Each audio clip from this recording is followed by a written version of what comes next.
Bienvenue sur Parenthood, le podcast dédié à la parentalité.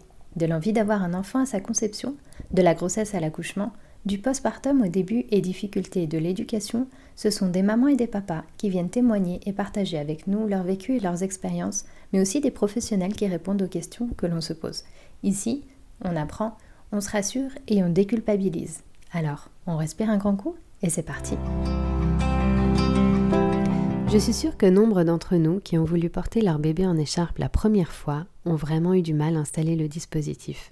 Et je suis certaine que nous sommes nombreux à nous être retrouvés à choisir entre le pire et le moins pire des motifs ou des couleurs qui étaient proposées.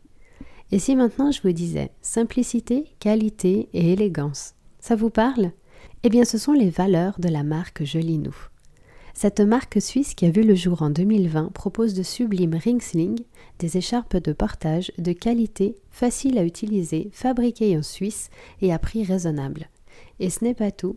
Depuis peu, Jolinou propose aussi des bonnets et des tours de cou qui sont tout aussi beaux et doux. La fondatrice de cette douceur, Manon, vous raconte ici comment elle a pensé sa marque. Et c'est à la fois sur les enjeux liés à l'entrepreneuriat et à la vie de famille, mais aussi sur un pan de son histoire plus personnelle et de la tornade que représente la maternité que Manon s'est livrée. J'ai trouvé cette discussion très intéressante et enrichissante et j'espère que l'épisode vous plaira. Bonjour Manon. Bonjour. Merci de me recevoir ici à Vevey. Avec grand plaisir. C'est le centre périnatal, c'est ça? Sphère périnatale. Sphère périnatale à Vevey. Et puis merci d'avoir accepté de partager un petit peu de ton histoire, de maman, ton histoire par rapport à Jolinou, les origines de Jolinou. Donc je me réjouis vraiment d'en savoir plus sur toi et sur ta superbe marque qui nous fait du bien à tous, aux petits comme aux grands. Avant de commencer, est-ce que tu pourrais un peu te présenter ton environnement familial, nous dire ce que tu faisais avant Jolinou? Avec grand plaisir. Donc, je m'appelle Manon, j'ai 30 ans, je suis mariée. Je suis maman d'une petite fille qui s'appelle Élise, qui a 2 ans et demi. Je suis enceinte d'un petit garçon pour début du mois d'avril. Et donc, je suis la fondatrice de Jolinou, qui est une marque d'écharpes de portage ringsling 100% cousues en Suisse. J'ai grandi dans un environnement familial très dynamique, très actif. Des parents très entrepreneurs, très créatifs. C'est vrai que j'ai par exemple une maman qui est archéologue, mais qui en parallèle faisait du graphisme, un frère aussi entrepreneur. Donc des parents, un frère aussi passionné par ce qu'ils font. Donc voilà, moi j'ai fait un master universitaire et j'ai travaillé dans le domaine de la communication, du marketing pour une athlète internationale suisse. Et avec elle, j'ai vraiment appris à faire plein de choses très très différentes. Enfin donc aussi des casquettes très différentes et très larges qui me convenaient vraiment parfaitement, puis qui m'ont aussi beaucoup appris pour l'aventure Jolinou. D'accord, merci pour cette présentation. Et alors du coup, comment est-ce que tu en es arrivée de passer à ce travail avec cette athlète, comme tu disais, avec l'arrivée de Élise, ta fille, Jolinou?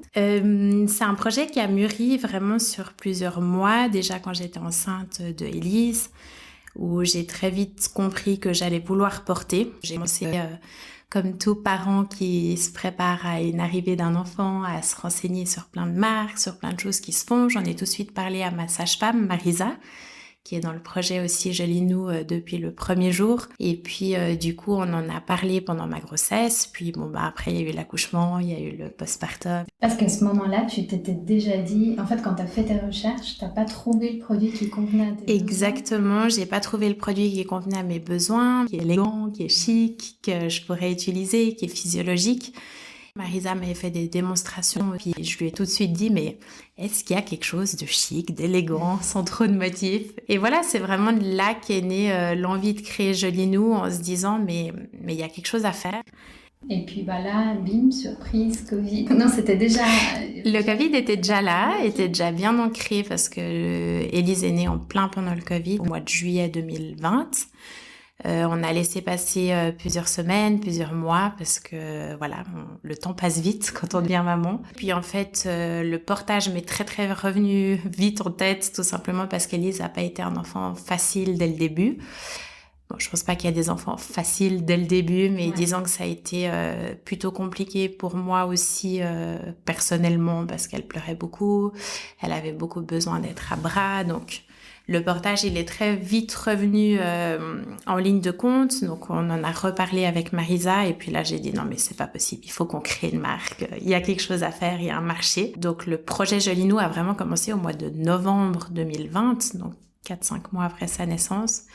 Où je me rappellerai toujours, j'ai fait une note audio à Marisa en lui disant « Bon Marisa, écoute, j'ai réfléchi ce week-end, on va appeler la marque Jolie Nous, on va faire des ring slings parce que c'est facile à mettre en place, c'est rapide, c'est aussi bien pour les papas, facile, les papas ont souvent un peu plus intérêt pour un ring sling qu'une écharpe avec beaucoup de nœuds, des grands métrages de tissu. » Donc voilà, c'est vraiment au mois de novembre qu'on a commencé à réfléchir au projet, mais après de là, le lancer, vraiment créer un site internet, trouver la matière première, ça a été vraiment un de nos plus gros challenges, de trouver les bons tissus, les bons fournisseurs, de trouver aussi des matières premières locales. Enfin voilà, ça a été des challenges qui ont pris plus de temps que prévu, mais après on a lancé au mois d'avril 2021. Et est-ce qu'il y a eu des moments où vous avez douté, ou toi particulièrement tu as douté, ou est-ce que tu étais vraiment, vraiment déterminée, que tu sentais que c'était le moment, que c'était le projet? Je pense qu'à ce moment-là, pas trop de doutes, parce que je me suis aussi dit, on va tester le marché, on va voir comment ça se passe, on n'a rien à perdre. Je pense aussi quand on lance un projet, on doit y croire à 100%. Si on n'y croit pas et qu'on a déjà des doutes dès le début, bien sûr, il y a toujours des petits doutes, il y a toujours des incertitudes. Tant qu'on n'a pas lancé le produit, on n'est pas sûr de l'intérêt, etc. Mais je pense qu'il faut vraiment y croire et aller de l'avant et mettre beaucoup d'énergie au début.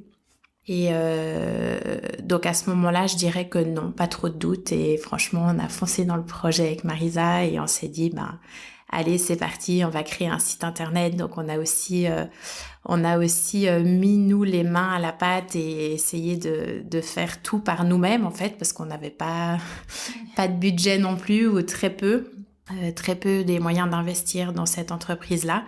Et du coup, c'était assez chouette aussi de se retrouver un jour à faire un communiqué de presse, l'autre jour communiquer sur les réseaux sociaux, puis créer un site internet, puis aller rencontrer des fournisseurs, négocier des prix. C'est aussi ce côté-là super intéressant avec plusieurs casquettes. Ouais, et puis c'est vrai que vous avez bien pensé la marque, comme tu disais, que ce soit pour les mamans, pour les papas, qu'elle s'adapte, qu'elle soit facile d'utilisation. Je me rappelle d'avoir assisté à une de tes démos. C'était à la soirée de remise là, des awards des Genuine. Puis en fait, tu m'as beaucoup fait rire parce que tu avais commencé ta présentation en mettant les pleurs d'un bébé qui attendrait d'être porté et puis d'essayer de mettre l'écharpe en regardant. Et en fait, je me suis retrouvée là-dedans.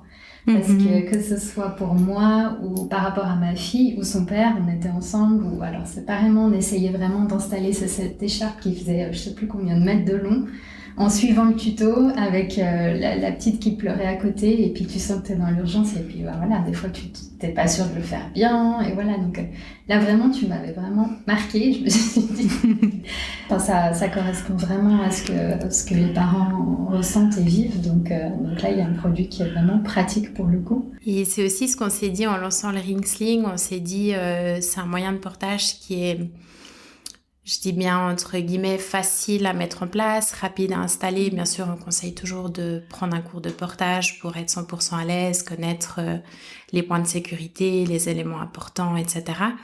Mais c'est un moyen de portage qui, après quelques utilisations, on commence à comprendre le fonctionnement, donc qui ne demande pas non plus dans cette tornade de la parentalité des jours et des jours et des jours d'essai avant d'y arriver. Et c'est vrai que c'est ce côté aussi très accessible qui nous plaisait dans le modèle ring sling. Et ce côté accessible, inévitablement, qui peut aussi plus facilement se passer de la maman, papa, et assez facilement grands-parents, marraines. Et puis parfois, par exemple, ma maman, elle portait ma petite aussi. D'avoir ce côté marque accessible à tous. Et du coup, toi, tu as été ta première utilisatrice, en fait. Oui. Jolie Nous, tout à fait. Et je l'utilisais d'ailleurs extrêmement mal. Je me rappelle Marisa qui m'envoyait des messages en disant « Écoute, enlève-la du porte-bébé, on va revoir l'installation. » Parce que comme tout parent, j'avais été voir un tuto sur YouTube et puis j'avais clairement pas le temps de regarder 30 minutes de tuto. Du coup, j'avais regardé que les 3 premières minutes et voilà, c'est normal. C'est normal au début, c'est pas facile. Et puis, on veut pas relativiser non plus l'utilisation du ring sling. Enfin, dire que c'est extrêmement simple et que voilà, il faut clairement avoir la main, mais une fois qu'on l'a, c'est un moyen de portage qui est vraiment trop pratique. Et du coup, là pour ton deuxième, ça va aussi être...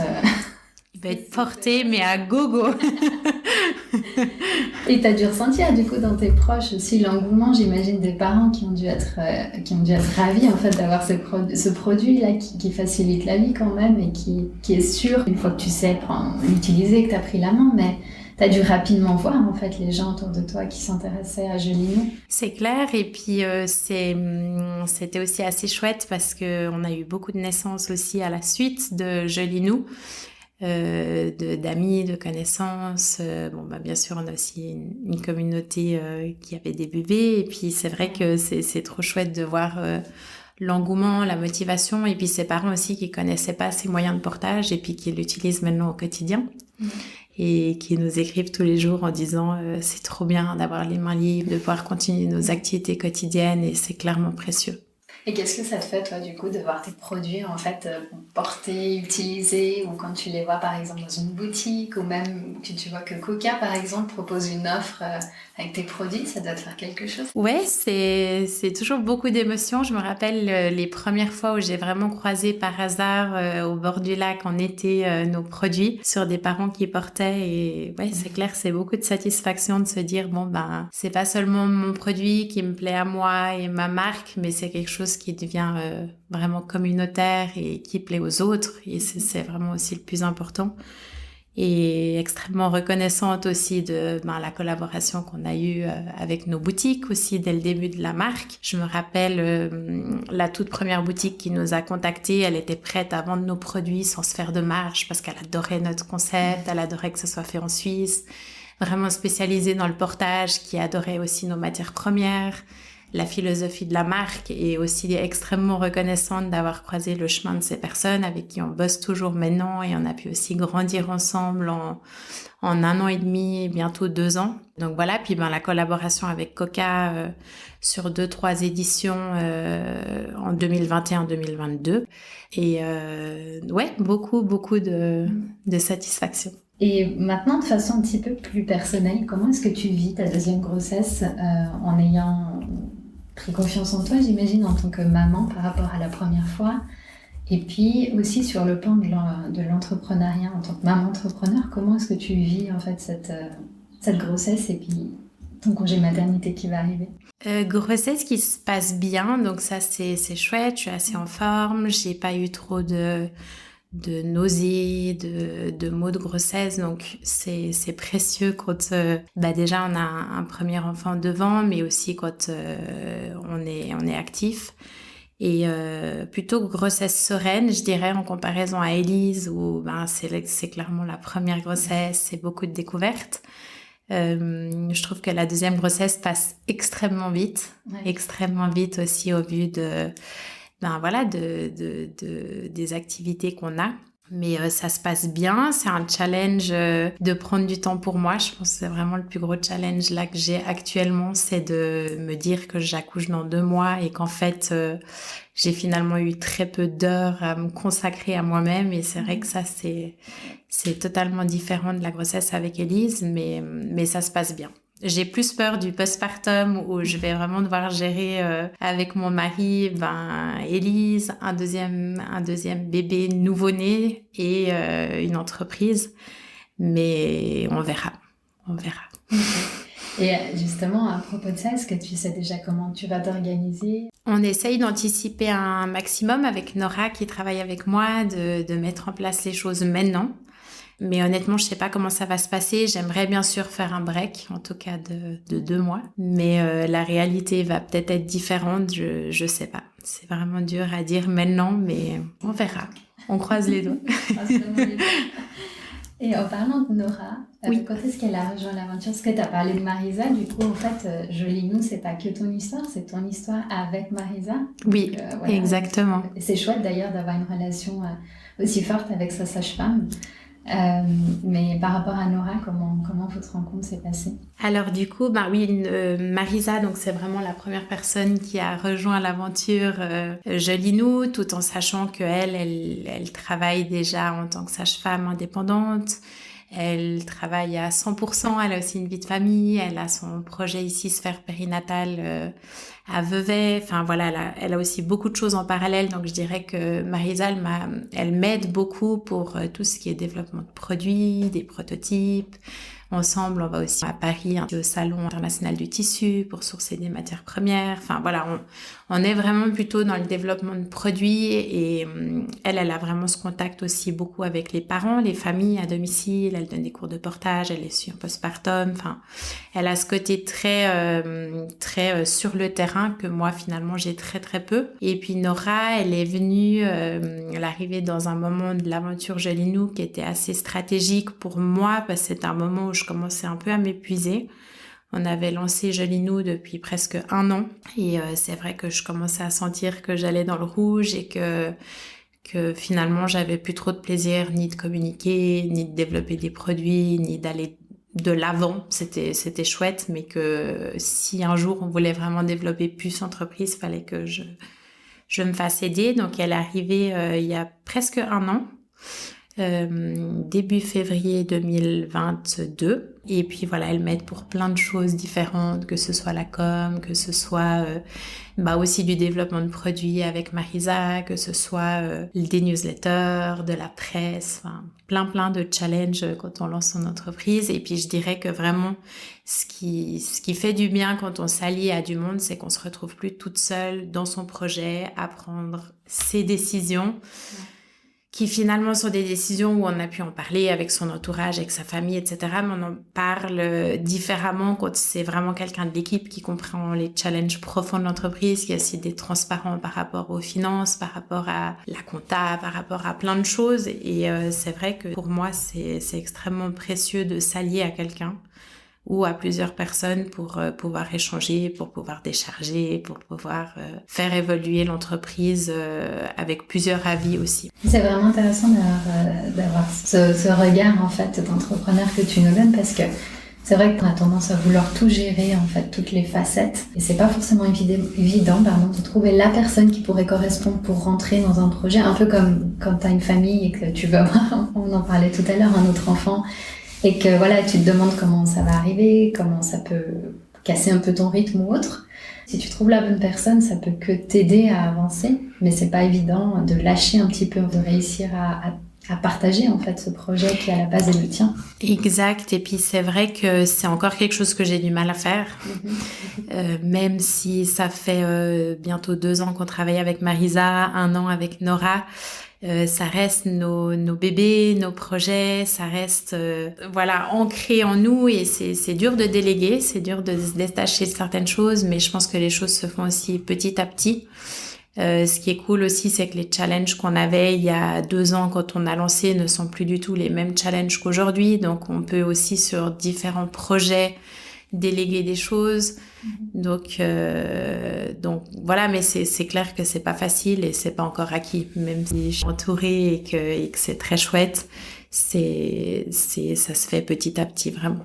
Et puis par rapport à ça, c'est difficile en fait de trouver cet équilibre, de concilier la vie privée, la vie professionnelle, avec tout ce qu'elle peut comporter de risqué, d'imprévu, qui est peut-être encore plus fort en tant qu'entrepreneur. Est-ce que, je pense que tu continues à trouver en fait ton équilibre chaque jour un petit peu plus, mais d'après toi, quelles sont les principales difficultés qu'on peut rencontrer en tant que femme, maman, entrepreneur ? Je trouve que c'est vraiment un challenge de tous les jours de, comme tu disais, trouver son équilibre, de s'écouter, de prendre du temps pour soi. En tant que maman, on a aussi des charges mentales énormes. Beaucoup de gestion, beaucoup d'organisation. On en parlait, des congés maternité aussi extrêmement courts. C'est déjà dur d'être maman, je trouve. Quand on devient maman, c'est déjà dur de l'être, qu'on soit maman de 1, 2, 3, 4 enfants. C'est un challenge de tous les jours, mais en plus de ça, d'ajouter un job. Enfin, c'est pas seulement la vie entrepreneuriale, mais je trouve que c'est aussi un travail.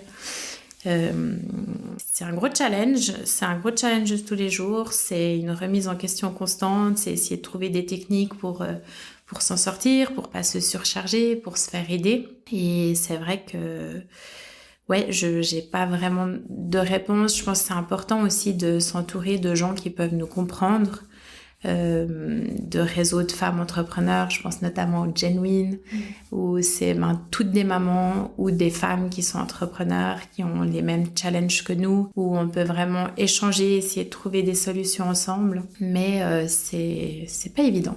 Ouais, c'est vrai. Parce qu'effectivement, même, il n'y a pas besoin d'être entrepreneur pour déjà se sentir submergé en fait par la vie familiale, la vie professionnelle qui va à 100 à l'heure. Enfin, chacune des deux va à 100 à l'heure, je pense, parfois même plus. C'est vrai que c'est difficile de concilier les deux en fait. Exactement. Tout ce qu'on doit faire. Malheureusement, on est un petit peu dans une société ou dans un pays où voilà, c'est à nous de nous débrouiller seuls et de trouver des solutions seuls avec nos proches. Quand je vois par exemple les crèches qui encouragent absolument pas les mamans à travailler au vu du manque de place. Et voilà, quand on se retrouve à la fin de notre congé mat et qu'en fait on doit reprendre notre job à 100%, mais qu'en fait on a aussi un nouveau-né de 3 mois et demi à 100% avec nous, et qu'en fait on te dit non, il n'y a pas de solution et c'est comme ça, démerde-toi. Ouais. Je trouve que c'est une charge en plus à ajouter dans une famille, et c'est un gros challenge. Oui, c'est un gros challenge, et puis ça peut même aussi rebuter, je pense, à soit avoir des enfants, soit avoir un deuxième, parce que parfois on n'est pas consciente en fait, ou conscient en ayant le premier de ce qui peut arriver par rapport à la situation des places en crèche. Mais c'est quelque chose dont on est conscient quand on a déjà un premier enfant, et puis qu'on arrive à devoir faire des calculs pas possibles pour voir comment est-ce qu'il faut s'y prendre, voilà. C'est clair, et puis il y a aussi tout le côté financier qui est extrêmement compliqué, parce que suivant notre travail, en fait, on a mieux le temps de pas travailler que de mettre son enfant en crèche. Enfin, financièrement, ça vaut la peine d'arrêter de travailler. Ouais. Donc voilà, il y a encore beaucoup de choses à faire, beaucoup de choses à améliorer. Ça avance doucement. Les papas en 2 semaines de congé pâtes, c'est mieux que rien, mais franchement, c'est pas gagné, quoi. Non, faut continuer. C'est pas gagné. Ouais. T'as parlé de l'aspect financier, justement. Est-ce que c'est quelque chose qui t'a fait peur quand tu t'es lancée, en fait, dans la création de Jolinou ? À vrai dire, pas vraiment, tout simplement parce que j'ai ce job en parallèle, je lance mon entreprise petit à petit en me disant on verra comment ça fonctionne. On n'a pas eu trop le fait de pouvoir travailler aussi en circuit court, que ce soit pour nos tissus, nos ateliers de couture en Suisse. On a assez vite négocié des petites quantités en se disant en fait on a ça de budget et c'est tout. Et puis comme j'expliquais au début, moi j'ai vraiment tout fait toute seule. Le site, SEO, toutes les choses qui coûtent vite de l'argent, le marketing, la com, etc. Je me suis dit en fait j'ai pas le choix d'apprendre. J'ai pas le choix d'y être aussi sur les réseaux sociaux, de mettre de l'énergie là-dedans. Et puis mon full focus numéro 1, c'était de sortir un produit qui est prêt, 100% prêt au moment du lancement de l'entreprise avec un site d'e-commerce. Puis après, tout le reste, je me suis dit, on verra quoi. Enfin, il faut aller à l'essentiel et voir surtout si le marché est intéressé. Et puis, voilà, j'ai eu de la chance de pouvoir, en parallèle du lancement de Jolinou, avoir encore un pourcentage de travail qui faisait que j'avais un mini revenu. Mais bon, c'est clair que c'est pas évident et ça l'est toujours pas parce que je me paye à peine de salaire. Mais voilà, j'ai aussi cette immense chance d'être aidée par mon mari et que d'ailleurs j'en suis extrêmement reconnaissante et croit aussi en mon projet depuis le début et m'a dit voilà, on se met pas la pression, on se laisse quelques années, c'est quelques années comme ça et puis on refait le point. Donc on en a aussi assez vite parlé et ça c'est précieux. Clairement c'est précieux parce que si j'avais été une maman seule avec un enfant, ça aurait pas été possible. Ouais. Ou alors, ça aurait pris 3-4 fois plus de temps à lancer vraiment ce projet.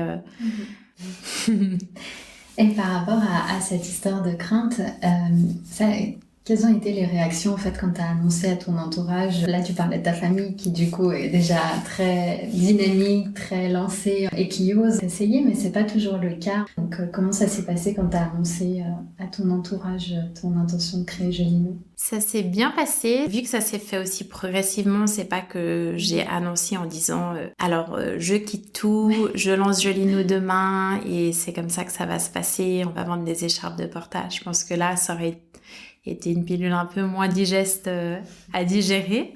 Mais c'est vrai que vu que ça s'est aussi lancé petit à petit, ils ont vu que ça commençait à prendre, que c'était un projet qui était intéressant. On en a aussi beaucoup parlé avant même que je lance. Par exemple, le nom Jolinou, je me rappelle, on était tous à table avec ma famille en train d'essayer de trouver un nom, de faire des logos. Enfin, c'était assez marrant un week-end. Et voilà, donc des réactions plutôt positives et franchement, personne m'a mis le frein ou m'a dit franchement, te lance pas, c'est une mauvaise idée. Mais je pense aussi parce que ça s'est fait petit à petit, en parallèle d'un travail, en parallèle du fait aussi que j'avais encore beaucoup Élise avec moi. Donc pas de frein majeur par rapport à ça, donc assez chanceuse. Si tu devais avoir un conseil pour allier justement la carrière et la vie privée quand on a un travail qui est aussi prenant et en parallèle une vie de famille? D'être extrêmement motivé par son projet, extrêmement passionné par ce qu'on fait, y mettre toute son énergie et vraiment y croire à 100%, comme je le disais aussi au début. Je pense qu'il faut vraiment croire en son projet. Après, un conseil en soi, honnêtement, j'en ai pas parce que je trouve que c'est très personnel à chacun, à chaque situation, à chaque projet. Enfin, je me sens pas trop légitime de dire alors c'est comme ça que ça se passe, mais ouais, je pense qu'il faut vraiment croire en 100% à son projet. Il faut être motivé, il faut avoir envie de passer du temps avec ses enfants et du coup se dire mais en fait c'est des heures où je peux pas bosser, mais finalement bosser pendant les siestes et pour ça c'est être passionné par ce qu'on fait. Sans aucun doute être 100% passionné parce que après ça commence à devenir compliqué si on n'y croit pas trop et puis qu'en plus de ça on doit bosser le soir et on doit bosser le week-end et on dit parfois non à certaines choses qui ont l'air des super programmes d'anniversaire etc. en se disant non en fait il faut que je bosse, j'ai des to-do à faire donc voilà de rien lâcher de rien lâcher et d'être passionné. Et quel changement est-ce que tu penses que la maternité a opéré sur toi, dans ta façon de travailler? C'est une bonne question. C'est pas évident. Beaucoup de changements. Ouais, la maternité, je trouve que c'est vraiment une tornade. C'est vraiment une tornade et je pense vraiment de devoir vraiment de s'organiser, de devoir mettre par écrit les choses, il y a tout qui change. Je trouve que c'est aussi une tornade d'émotions entre le positif comme le négatif. Je trouve qu'on a un amour inconditionnel pour nos enfants. On passe des moments merveilleux comme il y a des situations où on pourrait juste... Ouais. Voilà, je vais pas faire de comparaison, mais je trouve qu'il y a des situations qui sont vraiment hyper compliquées à gérer. Moi, par exemple, c'est très dur de lâcher prise. J'ai ce côté depuis toujours très organisé, très à planifier les choses, à vouloir tout contrôler. Et c'est vrai que autant dans la parentalité que pour Jolinou, enfin voilà, ce côté... Ouais, mais beaucoup de changements, ouais. Et justement, qu'est-ce qui t'a plu dans le fait de devenir maman? Qu'est-ce qui te plaît au quotidien dans la maternité? Je trouve que c'est beaucoup d'apprentissage sur soi-même. Que, ouais, ils nous font vivre l'instant très présent et il n'y a pas de passé, il n'y a pas de futur. S'ils sont contents maintenant, ils sont contents maintenant. S'ils le sont pas, peut-être 3 minutes après, ils ont de nouveau le sourire jusqu'aux oreilles. Et je trouve que ça fait du bien de vivre ces instants très présents, très forts. Et de se découvrir aussi chaque jour, de se découvrir nous au plus profond de nous, parce qu'avant d'être parents, je trouve qu'on se connaît, mais à 99%. Et quand on devient parent, on remarque où elles sont vraiment nos limites de patience, de plein de facultés. Et ouais, c'est une sacrée aventure, sacrée tornade d'émotions.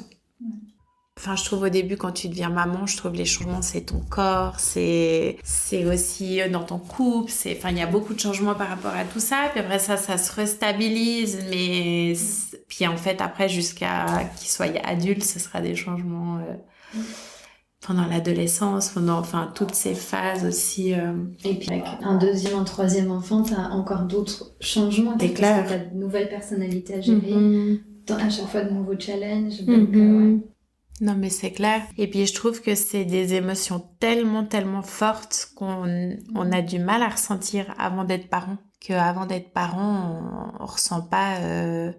Oui, on ressent de l'amour, etc. Mais on ressent pas cet amour pour un enfant qu'une fois qu'on est parent, aussi fort, aussi intense, aussi... Et vice-versa, parfois, quand on a mal dormi, qu'on est fatigué, qu'on est à cran, ou il y a des jours où on n'a pas de patience, ou...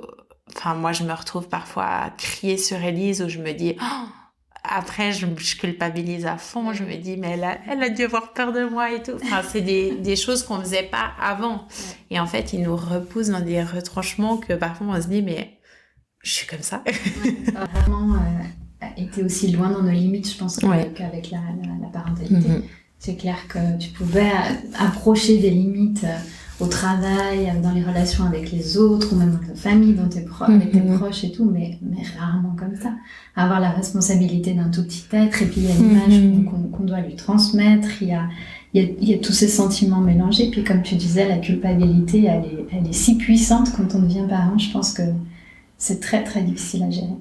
Et je pense aussi que la société, elle nous met une pression de fou. On a accès à tellement d'informations, tellement de... Enfin, moi, pendant ma première grossesse, j'ai lu des livres et des livres et des livres et sur l'accouchement Et puis, en fait, quand tu te retrouves à accoucher, finalement, t'as plus aucun instinct parce que t'as lu tellement de choses que certains se contredisent. Puis en fait, que finalement, là, ma deuxième grossesse, c'est aussi pour ça. Je pense que c'est beaucoup plus serein pour moi. C'est que je me dis, en fait, je me fais confiance, je fais confiance à mon corps. Je me réjouis d'accoucher parce que j'ai une super expérience aussi avec Élise. Et je me mets peut-être moins de pression aussi qu'avec Élise où finalement on se dit je vais devenir maman, je vais être la maman parfaite et je veux que ma petite elle ait une chambre Instagram, je veux que pour sortir de la mat elle ait cet habit parce que c'est trop mignon et puis que ce sera trop beau sur les photos et puis moi je veux être au top dès le mois 3 puis là c'est vrai que je pense qu'on se dit je sais par où je suis passée. Je sais que ça va pas se passer comme ça. Et c'est pour ça, je pense que cette deuxième grossesse, c'est aussi plus léger. Et c'est souvent ce que je dis aux gens. Je dis oui, ça passe très vite. Oui, j'ai moins le temps pour moi. Oui, c'est peut-être plus compliqué par rapport à tout ça. Mais je pense clairement qu'on se met moins de pression puis qu'on sait par où on est passé. Oui, tes attentes sont réalistes. Les attentes sont réalistes. Et en fait, je sais que moi, par exemple, personnellement, pour cette deuxième grossesse, je ne veux pas lire de livre. Je veux pas lire de livre. J'écoute de temps en temps un épisode de podcast parce qu'on a quand même besoin de se préparer et tout, mais on verra quand bébé sera là, si vraiment ce sera plus tranquille et où on lâchera prise sur plus de choses. Mais c'est vrai qu'on est quand même dans une société où on nous met une pression de fou. C'est un peu dur parfois de prendre du recul par rapport à tout ça aussi. Moi, la première qui suit énormément de choses liées à la parentalité. Maintenant, il y a de plus en plus de comptes aussi où on défait les tabous, on essaye de parler de sujets plus sensibles et franchement, ça fait du bien. Ça fait du bien de voir aussi le behind the scene de tout ça. Oui, parce que si tu l'apprends à temps, je pense que ça peut t'aider aussi justement à pas créer des attentes trop irréalistes, alors que quand tu le sais pas forcément, et que comme tu le disais tout à l'heure, avec la chambre instagrammable, l'accouchement instagrammable aussi, toute la totale et tout, puis qu'après chaque chose, une par une, finalement l'accouchement ça se passe pas comme on pouvait l'imaginer, bien qu'on sache que ça se passe rarement comme on veut, ou comme on peut l'imaginer, mais malgré tout on a tendance à penser à certaines choses. Puis après, chaque étape, je pense qu'elle se déconstruit au fur et à mesure des premiers mois. Et c'est ce qui fait que le postpartum, parfois, peut être difficile aussi quand on n'y est pas bien préparé ou qu'on l'a pas déjà vécu. Le lâcher-prise, c'est hyper important, mais on a du mal, en fait, parce qu'on a tellement de contenu auquel on aimerait ressembler ou qui nous forge un peu notre opinion de la parentalité que c'est extrêmement difficile. C'est clair. Je me réjouis aussi de voir comment est-ce qu'on va réagir. Par exemple, pour Élise, quand elle est née, moi, je me rappelle que je voulais absolument pas qu'elle pleure. Donc, dès qu'elle pleurait, pour moi, c'est qu'il y avait un besoin vital, c'est qu'il y avait un problème, elle avait faim, il fallait changer la couche. Enfin, voilà, je faisais ma petite liste check-up. Et je me rappelle que mon mari était totalement dans l'opposé à dire, on peut la laisser pleurer, elle va se rendormir, ça ira. Et je me rappelle vraiment, pendant 4-5 mois, j'étais là, quitte à ce que je me lève 10 fois par nuit, je le ferai moi si mon mari ne veut pas le faire, mais je la laisse pas pleurer. Alors que pour un deuxième, je sais que ça sera différent. J'ai vu qu'en fait, c'est pas grave de laisser pleurer un enfant et puis de pas arriver tout de suite à sa rescousse. Mais du coup, je pense que ça va être assez intéressant de pas de comparer parce que je pense qu'on a déjà pas mal oublié, mais de revivre la chose. Est-ce qu'on revivra ça plus sereinement ou au contraire, en fait, dès que tu deviens parent, t'as un espèce de contrôle, je sais pas. Non, je pense que comme tu l'as dit, il y a aussi cette notion de se faire confiance et de se fier plus à son instinct, chose qu'on peut faire parfois la première fois, mais que cet instinct, il a tendance à être un peu effacé par ce qu'on voit autour. En plus, tu l'as dit, souvent tu as des avis complètement opposés, donc t'essayes quelque chose, puis tu reviens, t'essayes autre chose, donc tu patauges un peu dans tes essais parents et ça donne des mélanges où toi-même t'es pas sûr, ton enfant sait que tu peux pas être sûr et tout. Alors que le deuxième ou la deuxième, je pense que tu sais plus facilement où tu vas, ce que tu peux faire, tout en prenant en compte, bien sûr, que l'enfant il a aussi une personnalité différente, mais je pense que t'as plus confiance. C'est clair. Ouais. On verra quel type de parent on sera pour un deuxième, mais ouais, ça va être intéressant. Puis d'en discuter aussi beaucoup parce que c'est vrai que maintenant on en rigole, mais sur le coup, franchement, c'est pas drôle. Non, c'est vrai que tu subis quoi. Enfin, je trouve les premières semaines, tu subis, t'es fatigué, t'es à nerfs, t'es à cran, t'as mal partout, puis en fait, c'est pas là que tu te poses et que tu dis bon. En tout cas, nous, c'était pas là qu'on se posait à se dire qu'est-ce que tu ressens, non, on subissait et puis les journées passaient et puis je pense que c'est la période où on s'est le plus engueulé dans toute notre vie, mais c'est passé. Maintenant, on en rigole et on verra comment on fera, mais pour le deuxième. Mais c'est pas drôle. Je crois que c'est ce que j'ai le plus peur là. Autant l'accouchement et tout, ça me fait pas du tout peur et je me réjouis, mais autant le postpartum. Bon, en tout cas, je te souhaite aussi de profiter de ces moments. Puis, Début 2024, ça, je serai en burn-out, soit. Non, mais je pense que ça va aller. Cette fois-ci, t'es bien entourée aussi. Oui, aussi. Puis je trouve aussi au début, c'est ce qui est compliqué, c'est toutes ces premières fois, ça peut paraître un peu bête, mais moi, la première fois, le premier jour où je l'ai amenée à la crèche, je me suis dit, mais quel enfer de la mettre à la crèche, elle va être toute seule, elle est si petite. Puis maintenant, c'est un environnement où on connaît les éducatrices, on va l'amener à la crèche, on sera peut-être pas serein, mais on sera en tout cas rassuré par tout le cadre et de savoir comment ça fonctionne. Et je crois que ce qui prend beaucoup, beaucoup d'énergie, c'est vraiment toutes ces premières fois où on doit lâcher notre...